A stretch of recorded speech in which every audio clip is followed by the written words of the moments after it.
Well, hello everybody! Welcome to my channel. Tara, luto tayo. La la la la la la la la la la la la la la la. Chopping veggies on the board, tears do fall, it's onion. So today we're gonna cook seafood bouillabaisse. It's from the country of France in Europe. We're gonna be so saucy today, mga mommies. Sa sarap ng soup, dadalhin natin sila sa Europe. Itong soup na to, una-una ko itong natikman sa Barrio Fiesta Restaurant. Tapos, nung natikman ko siya, nung bata ako, sobrang favorite ko. Kaya nung mahilig na akong magluto sa kusina, sabi ko kailangan matutunan ko itong seafood bouillabaisse. Kasi hindi naman lagi tayong pwedeng mag-take out sa Barrio Fiesta. So, maminsan-minsan, pag sinipag ako, nagluluto ako nito. So, tara, luto tayo.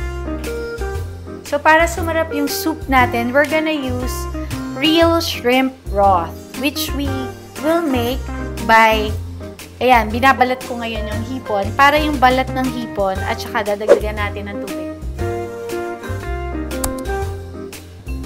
I-blend natin, and then after we blend it, we strain it, and then we cook it, para yun yung magsisilbing seafood broth.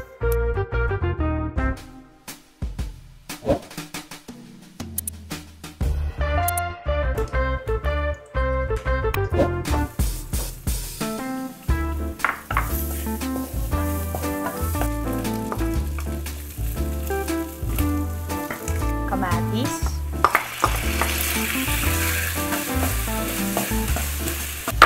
yung patis, siling haba para may konting bite, tapos spring onion, tapos lagayin na natin yung mga seafood. Lagayin na natin.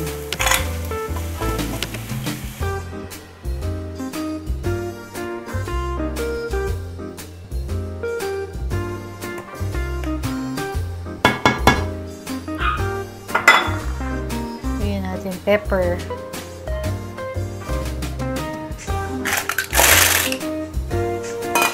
And yung tahong.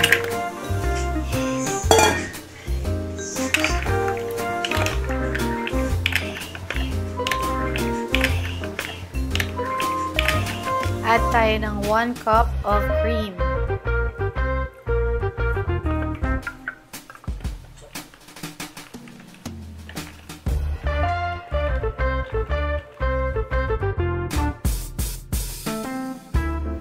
Kung gusto mo nang malapot yung soup, just add cornstarch. So, yung cornstarch, siguro mga 1 to 2 tablespoon ng cornstarch, ihahalo mo sa water, siguro mga 1/4 cup water.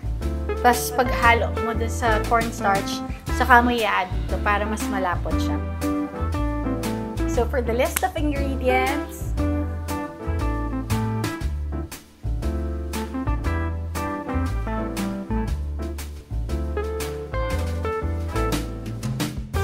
tara, tikman natin. Sarap ng seafood broth. Lasang-lasa yung alimasag, yung clams, yung tahong, at saka yung shrimp. Thank you for watching. See you sa next vlog. Bye!